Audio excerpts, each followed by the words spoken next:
They called it ugly, to its face, without a shred of respect, the most ridiculed aircraft in the American fleet, blunt-nosed, slow, denied the supersonic, the great fetish of its age. Engineers laughed at it, pilots laughed at it, its silhouette seemed carved on purpose to please no one. And then came the thing no one expected. The gleaming supersonic beauties that had looked down on this absurd machine went off to museums, one after another, and it remained. It flew for decades. It passed through wars that began and ended without its old rivals ever seeing them. How? How did the plainest aircraft outlive the most spectacular? Why did a Navy ready to pay any price for one more Mach suddenly order something slow, cheap, and simple, and turn out to be right? Behind that decision stands a cold calculation that sounded, back then, like heresy, and one uncomfortable truth that no one wanted to say aloud for a long time. Today we open the closed archive of one strange machine. A machine ordered as a deliberate step backward and delivered as something that outran its entire era. Watch to the end, and you will understand the real price paid for the chase after speed, and why, sometimes, the ugliest aircraft is the only one that brings a man home. The aircraft grew obsolete before the paint on its fuselage had dried. That was the defining illness of post-war aviation, an illness proudly mislabeled as progress. After 1945, American combat aviation surged forward with a fury that had no precedent. Piston engines were thrown onto the scrap heap of history within a handful of years. Jet thrust rewrote every rule. Each new fighter had to fly higher, faster, and farther than the last, or it forfeited its right to exist. Design bureaus competed not with the enemy, but with one another, and that internal war devoured taxpayer money with an appetite that looks insane today. The starting point is well known. On the 14th of October, 1947, the Bell X-1 rocket plane punched through the sound barrier. What had been considered a fatal wall for pilot and machine became, within a single decade, the norm. The supersonic stopped being a feat. It became a line item in the requirement. Then came the real fever. The industry drove the Mach number upward as though the fate of the nation depended on it. Twice the speed of sound? Already not enough. 3 times the speed of sound? Engineers were working on it in earnest. An entire generation of machines appeared that would later be called the Century Series. The F-100, F-101, F-102, F-104, F-105, F-106, numbered names marching in sequence, like volleys. Each one promised to cancel out the one before it, and there the trap was hidden. An aircraft that took years and hundreds of millions of dollars to develop rolled out of the factory already half obsolete. While engineers were perfecting one airframe, draftsmen in the next building were drawing the one that would retire it. A combat machine had no time to earn its keep in service before its successor was crowding it out. Korea made this brutally clear. In the skies over the Yalu River, the jet-powered MiG-15 met the American F-86 Sabre, and the verdict was final. The age of the propeller fighter was over for good. Whoever fell behind in speed and altitude lost. That lesson burned itself into the military mind permanently. Speed became a religion. The supersonic became an article of faith. But every religion has its price, and this one proved monstrous. Each lunge after a new Mach demanded new alloys, new engines, new systems, new aerodynamics. Development costs climbed exponentially. Programs planned for hundreds of aircraft slammed into the budget while still on paper. The military paid more and more, for less and less real combat value in return. And here arises the question that in the 60s, almost no one dared to ask out loud. What if the whole race was a mirage? What if an attack aircraft working down at treetop height did not need the supersonic at all? What if the money burned for one more Mach could have gone to range, to payload, to reliability, to the things that actually decide a combat sortie?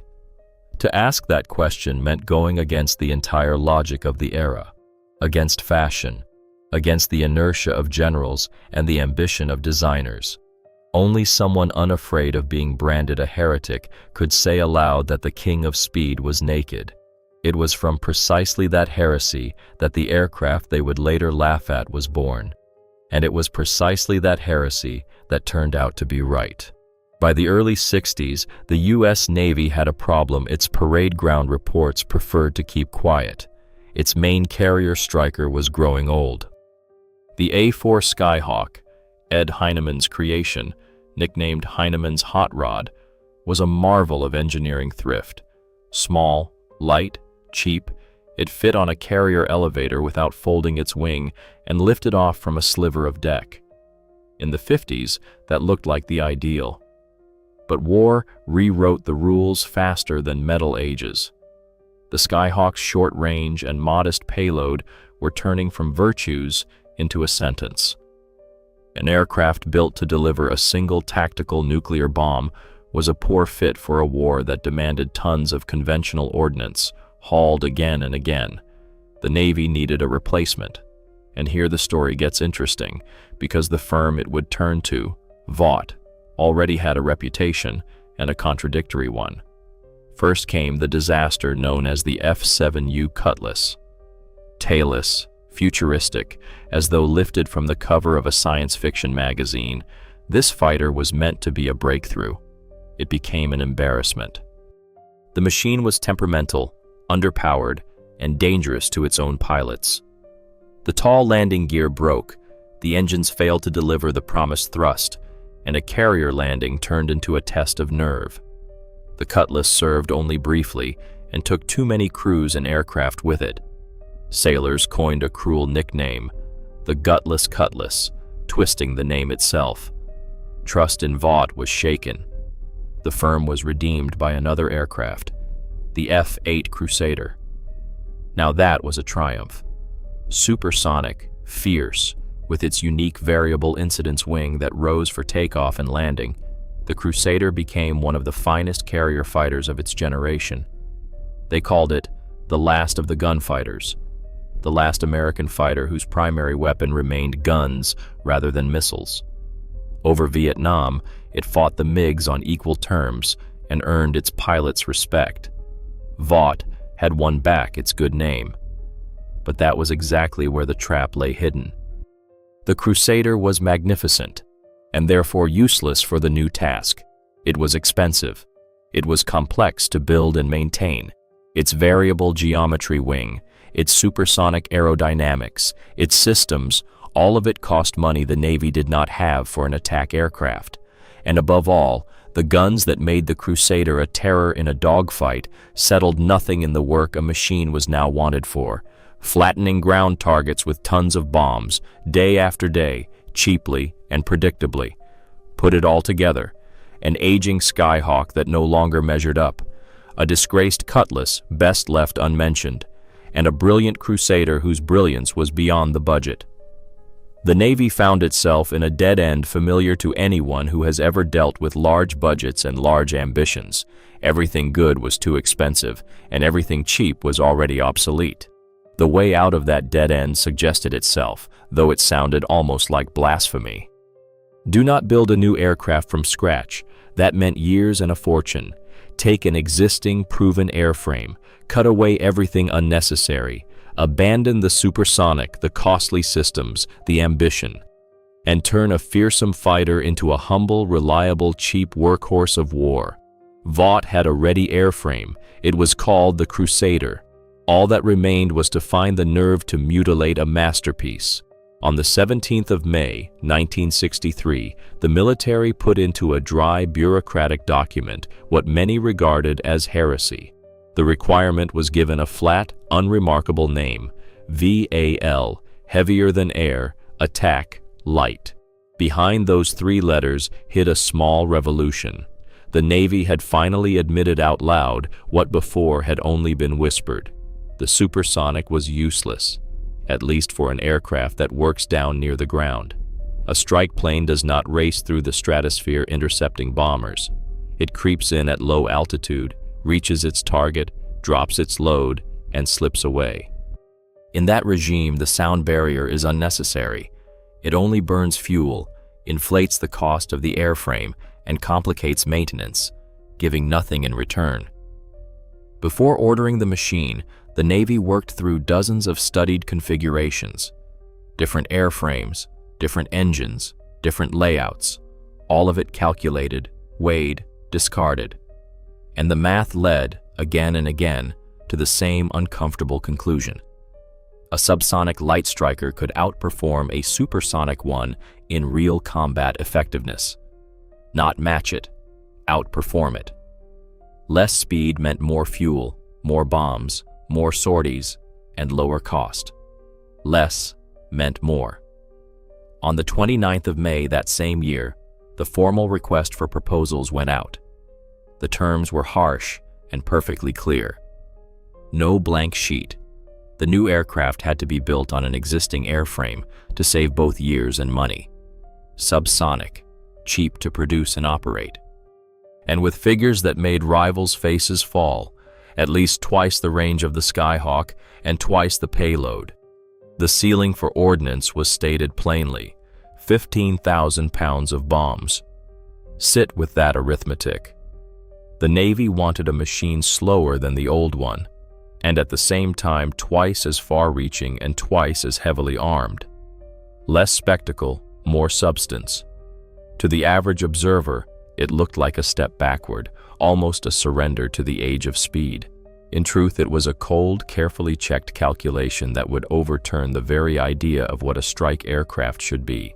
Few bids came in. Only 4 firms answered the call: Vought, Douglas, Grumman, and North American. Each brought what it already had. Douglas offered an enlarged and reworked version of the very Skyhawk that was to be replaced. The others, derivatives of their successful machines. The competition was short and hard, with no sentiment in it. By early November of 1963, the evaluation was complete. On the 8th of February, '64, Congress approved funding for the program. And 3 days later, on the 11th of February, the Navy announced the winner. It was Vought, with a design based on the F-8 Crusader. The firm's proposal was judged the best on several counts at once: the best flying qualities, the easiest maintenance, the lowest vulnerability, and all of it at the lowest price. The contract was signed. Now came the hardest part: to take a magnificent supersonic fighter and deliberately strip it of everything that made it a star. Take away its speed, cut its length, simplify its wing, turn a predator into a workhorse. On paper, it all looked logical. In metal, it was a bold operation bordering on sacrilege, and a specific man would have to take it on. The man's name was John Russell Clark, the same Clark who had once led the design of the F-8 Crusader. Now he had to take his own creation apart and put it back together, worse on paper, better in battle. Clark assembled a team and set to work with cold resolve. The logic was simple and merciless. Anything that added speed but no combat value went under the knife. The first casualty was the Crusader's famous wing, the variable incidence one that rose for takeoff. Complex, costly, temperamental. Clark threw it out and fitted a conventional fixed wing instead, but of greater area, for better lift at low speeds and under a heavy load. Then he turned to the fuselage and shortened it by nearly 3 meters. The supersonic aerodynamics were removed as superfluous. The afterburner went the same way. What resulted looked like a Crusader squeezed down to roughly 70% of its former height, the same distinctive gaping intake beneath the nose, the same overall silhouette, but squatter, blunter, simpler, uglier, and incomparably more practical. What comes next is almost impossible to believe today. From the signing of the contract to the first flight, only about a year and a half passed. On the 27th of September, 1965, the new aircraft took to the air for the first time. It was the fastest development of a new combat aircraft in America since the Second World War.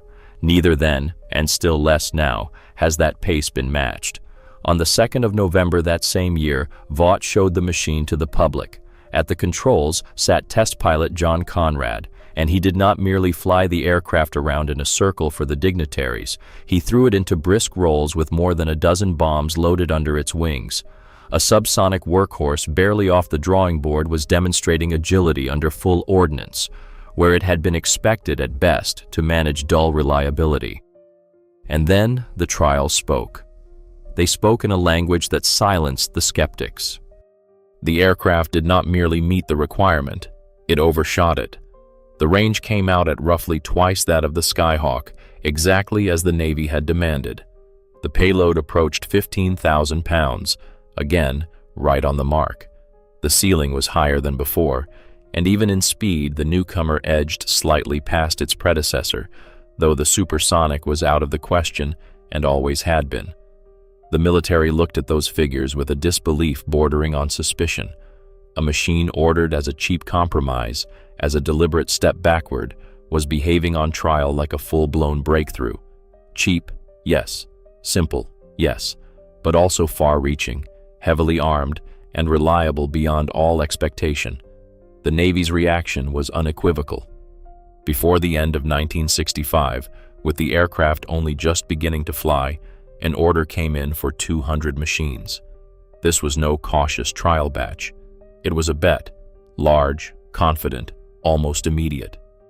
Vought got what every manufacturer dreams of, a large production run rather than a handful of experimental samples doomed to grow obsolete before leaving the factory. Clark and his team had done the impossible. They took a star, cropped it beyond recognition, and got something far more valuable than the original masterpiece. All that remained was to see how this blunt-nosed phenomenon would behave where neither blueprints nor demonstrations help, in real combat. The heart of any combat machine is its engine. And here, Clark and his team once again went against the familiar logic. The F-8 Crusader flew on a Pratt and Whitney J57 turbojet, with an afterburner, a roar, and the thirst typical of the age of chasing the supersonic. For the new striker that would not do. The afterburner devoured fuel, and fuel was range, and range was the Navy's chief demand. So the first production, A7, A's received a fundamentally different engine, a Pratt & Whitney TF30-P-6 turbofan with no afterburner, delivering around 11,350 pounds of thrust. Less brute power, more efficiency. The turbofan burned fuel incomparably more sparingly than the old turbojets. The figures speak for themselves. At cruise, the A7 burned roughly 1/6 the fuel of the supersonic F-100 Super Sabre at the same thrust. And on a carrier approach, its consumption held at about 30 pounds per minute, against well over 100 for the twin-engine supersonic F-4 Phantom. It was precisely this thrift that turned into that incredible range. But the success had a flip side. The aircraft went into large-scale production, and demand for this particular engine shot up sharply, from military and civilian customers alike. The manufacturer simply could not keep pace. The engine shortage became a real threat to the program. The way out was found in changing the power plant. The later versions, the A7D for the Air Force and the A7E for the Navy, received an entirely different engine, the Allison TF41. In essence, it was an American-licensed version of the British Rolls-Royce Spey, and it delivered noticeably more thrust, around 14,250 pounds. That decision carried an unexpected political flavor. A British engine in the heart of an American combat aircraft stirred discontent on both sides of the Atlantic. To some, it looked like a concession. To others, on the contrary, a favorable deal. But the engineering outweighed the politics. The TF41 proved to be exactly what was needed and became the engine of the most numerous and most capable Corsair variants. Now for what caught the eye first. Air reached the engine through a simple, enormous intake, gaping right beneath the nose. It was precisely this black hole in the machine's forehead that gave the Corsair its trademark, unmistakable look. The sight was at once absurd and predatory, as though the aircraft were forever catching the wind with its mouth open. But behind the outward oddity lurked a thoroughly serious danger. That insatiable maw posed a real threat to the deck crew. On the cramped flight deck of a carrier, packed with people and machinery, a working intake of that size became a trap. It could draw in a distracted man, a tool, an unsecured object. Special servicing protocols had to be drawn up for the A7, separate rules on how to approach the machine, where to stand, what never to do under any circumstances. It made for the aircraft's signature paradox in miniature. What made it recognizable also made it dangerous. What looked ridiculous worked with merciless efficiency. A simple engine without an afterburner gave record range. The ugly hole beneath the nose fed that engine air and kept everyone working nearby on edge. Inside the blunt-nosed machine, there was nothing accidental. Everything was subordinated to one thing: to carry bombs farther, cheaper, and more reliably than anyone else. A combat aircraft is valued not only for what it carries to the target, but for how much it can endure on the way back. The Corsair was conceived as a machine that delivers a blow and comes home. Every system on it shouted the same thing: protect the pilot, start with range, which could be stretched further still. On the right side of the forward fuselage sat a retractable in-flight refueling probe. At the right moment, it extended outward, latched onto a tanker's drogue, and the Corsair's already enormous endurance became practically limitless. The machine could loiter in the sky for hours, wait its turn, strike distant targets, and make it home from places where others would long since have turned back.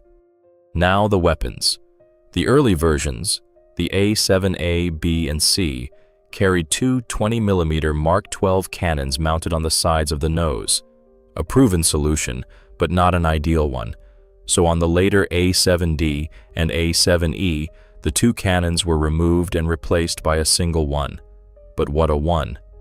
The six-barreled rotary M61 Vulcan. This was an entirely different weapon. The spinning barrel cluster threw out a dense stream of shells at such a rate that a burst sounded less like gunfire than like tearing cloth.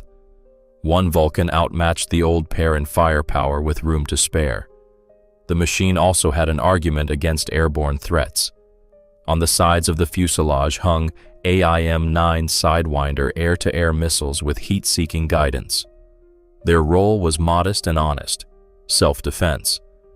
The Corsair was not built as a hunter of fighters, and it had no intention of pretending to be one.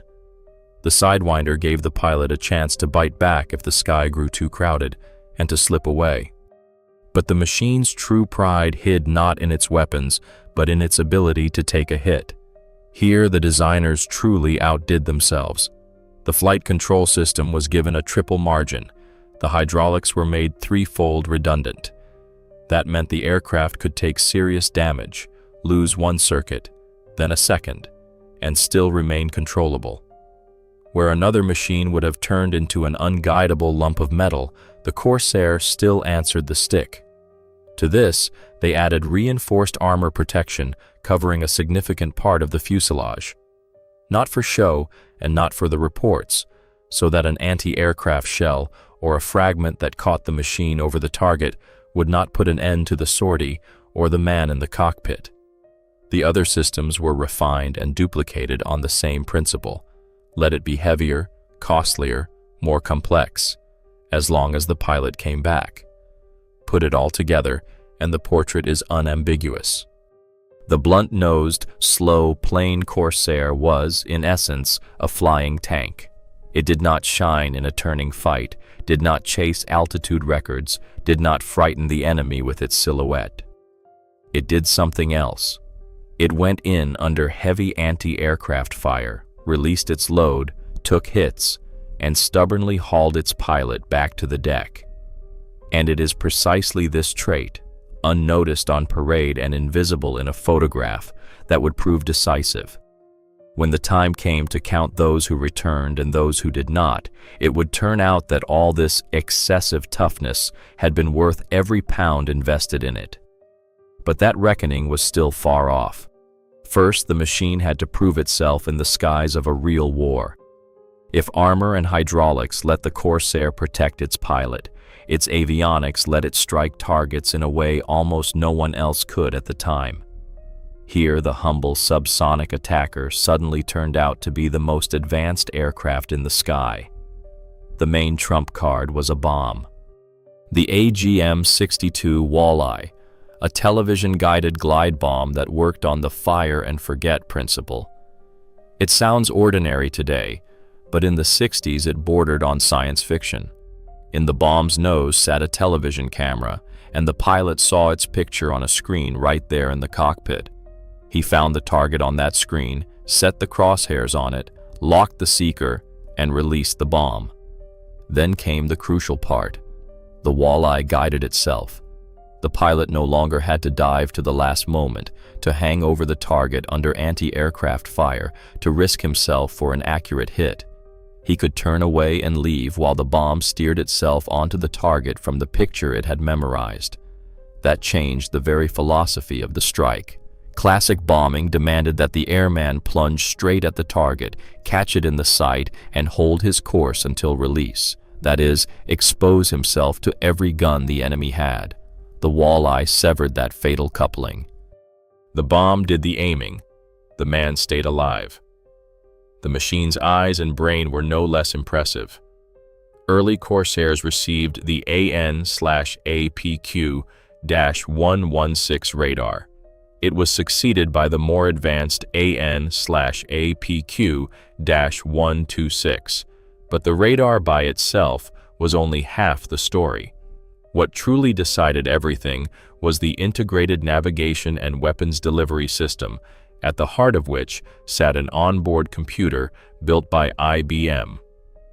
The radar fed data to that computer, which calculated the navigation and weapons release parameters, and let bombs be placed accurately from far greater distances than before. The machine did the thinking for the pilot, where everything had once rested on eyesight and experience. The result was measured not in words, but in figures. The circular error probable of the Corsair's bombs was on the order of 20 meters, and, most important of all, it barely depended on the experience of the particular airman. Novice and veteran placed their bombs with roughly the same tightness. The electronics did the math for them. In an era when accuracy was a matter of talent and luck, that sounded almost like sacrilege.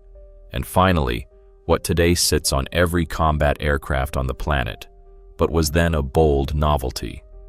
The Corsair became the first American aircraft with a modern head-up display. Right before the pilot's eyes, on a transparent screen, all the vital data appeared: dive angle, airspeed, altitude, drift, the aiming reticle. The airman no longer had to drop his gaze into the cockpit, tearing himself away from what was happening outside.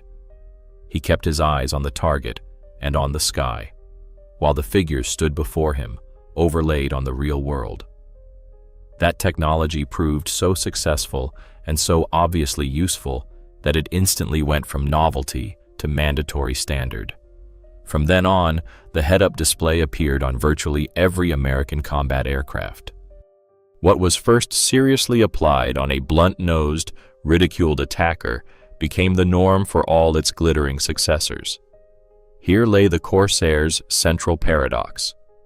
On the outside, an awkward, obsolete-looking machine. On the inside, a cockpit from the future. An aircraft denied speed had outrun its era in an entirely different dimension, in accuracy, in electronics, in the ability to see and to calculate. It did not catch the enemy in Mach number. It outpaced everyone in what, in a real war, mattered far more. The first squadron to take the Corsair to war was VA-147, the Argonauts.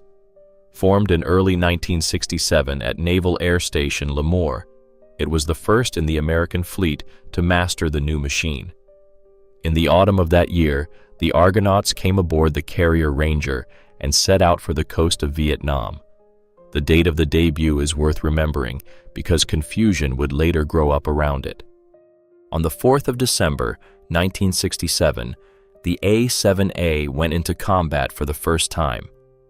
The targets were the enemy's transport links in the area of Vinh in North Vietnam.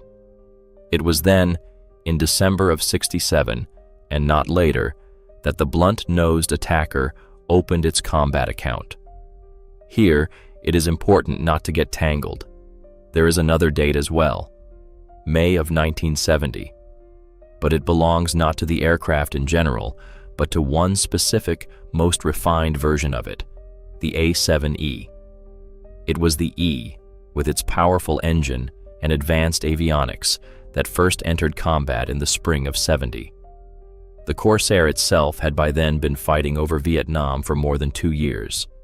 The machine that made the debut, 67. The finest variant, 70. The two should not be confused. By the early '70s, the Corsair had become one of the fleet's principal striking forces over Vietnam. In 1972, it was at the spearhead of the loudest operations of that war. It took part in the offensive Operation Linebacker, the massed strikes against North Vietnam, and it was among those that carried out the aerial mining of North Vietnamese ports, cutting off the enemy's sea supply routes. This was work at the limit, under anti-aircraft fire, at low altitude, day after day. Exactly the work the machine had been sharpened for.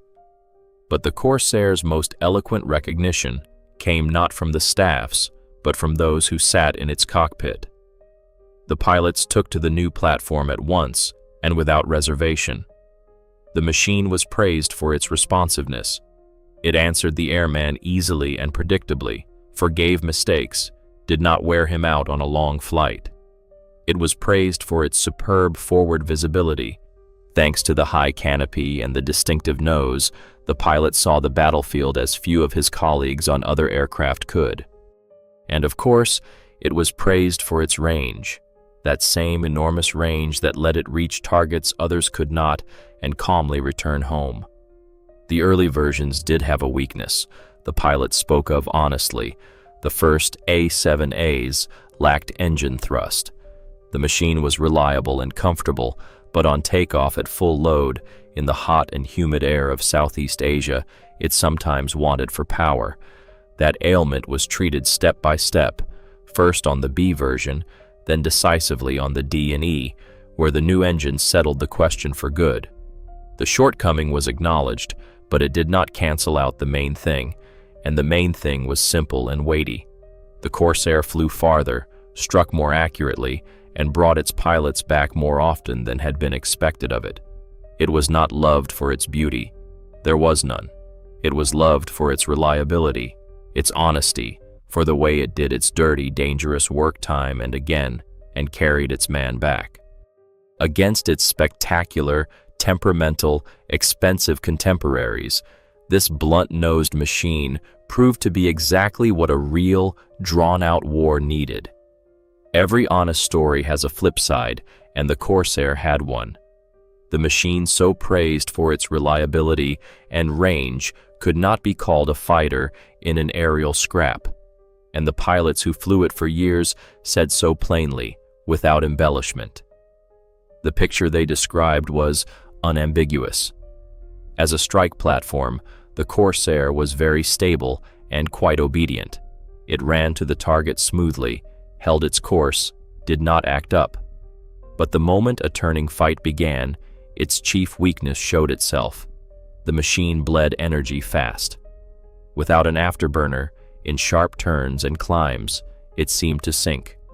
To stay at the edge of the speed it needed, the pilot had to give up altitude outright, trading precious meters again and again for the chance not to stall out of the sky.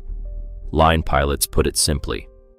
In skilled hands, the A-7 could do acceptable work even in a turning fight, but it was not meant for that, and it could not pretend to be a fighter. It could not catch a modern enemy interceptor in a turn. Its element was not the aerial duel, but the strike against the ground, where steadiness and accuracy matter more than friskiness. Without speed and without an afterburner, in the merry-go-round of a dogfight, it quickly became easy prey, and every pilot understood that. And here lies an important thought. This was not a defect. It was a price, a deliberate, pre-calculated price for everything else. In cutting the afterburner and the supersonic away from the Crusader, the designers knew perfectly well what they were giving up. They traded the turning fight for range, for payload, for economy, for survivability. They were building not a duelist, but a workhorse, and they got exactly what they wanted. It is foolish to fault a hammer for cutting poorly. The Corsair was a hammer, and it struck precisely like one. What is more, this weakness turned out to have an unexpected strength to it. The enormous fuel reserve that made the Corsair so long-ranged also turned it into an aerial tanker. With special equipment fitted, the machine could share fuel with other aircraft right there in the sky, extending their sorties, rescuing those returning on the last drops. The same tank that gave it record range let it be a nursemaid to the entire strike group. The result is the eloquent portrait of an honest machine. It laid no claim to being what it was not. It did not chase another's glory as a fighter, did not try to outwit everyone in the sky. It knew its job and did it better than many. It carried bombs farther than all, placed them more accurately than all, took a hit more firmly than all, and, when needed, fed fuel to its neighbors in formation as well.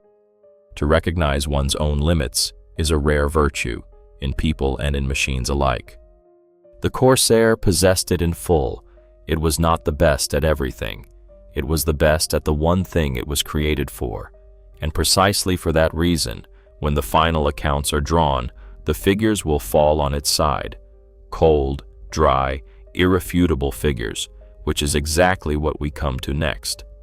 Now to the figures, to those same cold numbers that, in an argument about machinery, always have the last word. Begin with the scale of production. In all, about 1,570 machines were built.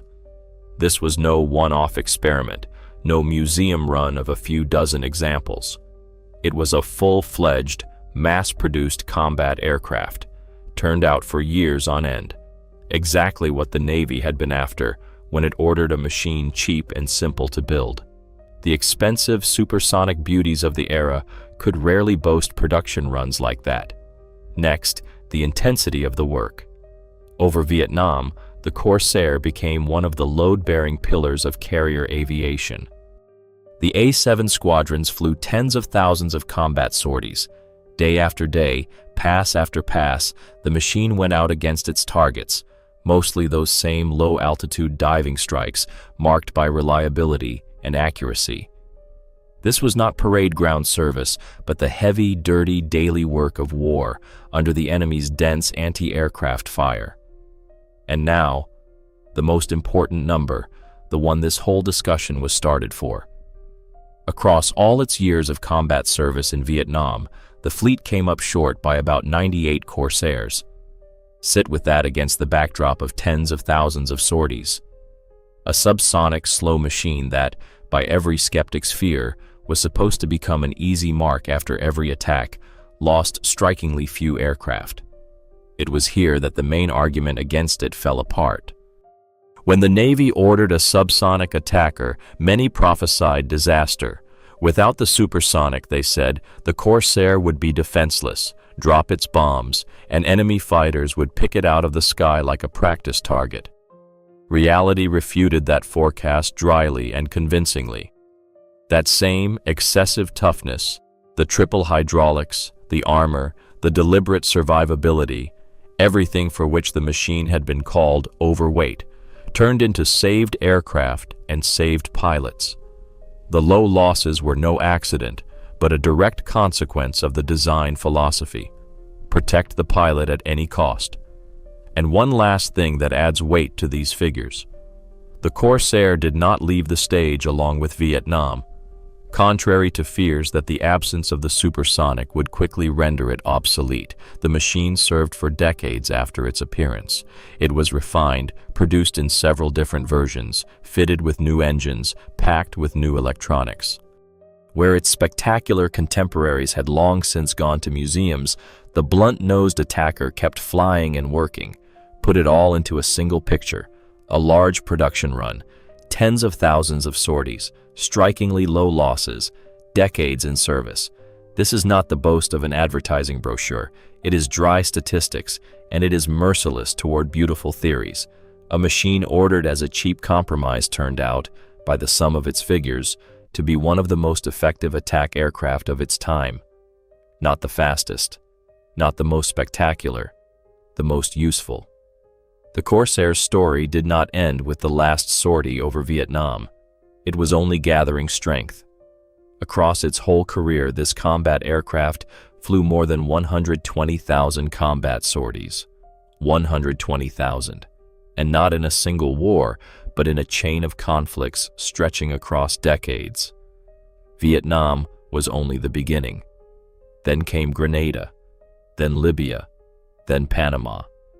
And finally, Operation Desert Storm, the last great chord in the machine's career, where a veteran of the 60s again worked its targets alongside the newest equipment of a new generation. Think about what that means.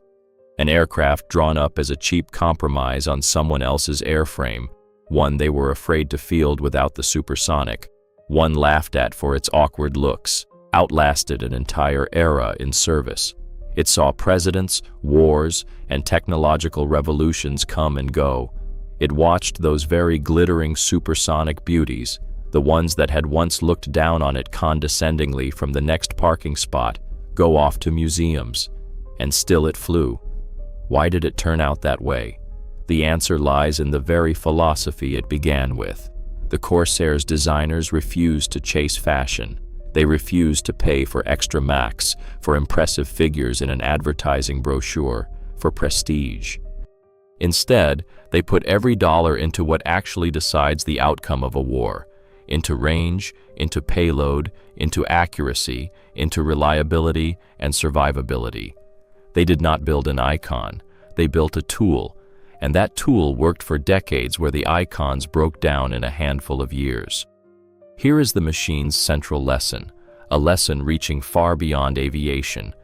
In an era obsessed with speed, with records, with showy superiority, the Corsair proved a simple and uncomfortable truth. The best aircraft is not the fastest aircraft, not the most expensive, not the most beautiful in a photograph. The best aircraft is the one that can be built in large numbers, that reliably does its job, and that brings its pilot home time and again. Speed impresses on parade. But in a real, drawn-out war, it is not speed that wins, but calculation. Not brilliance, but common sense. Not prestige, but the human in the cockpit who has to be brought back alive. Glory is measured in Mach numbers. Victory is measured in the pilots who walk away from the aircraft on their own 2 feet.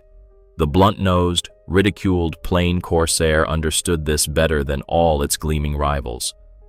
Beneath the ugly fuselage lay the most sober calculation of its age. Protect what cannot be replaced by a new model. An aircraft can be built anew.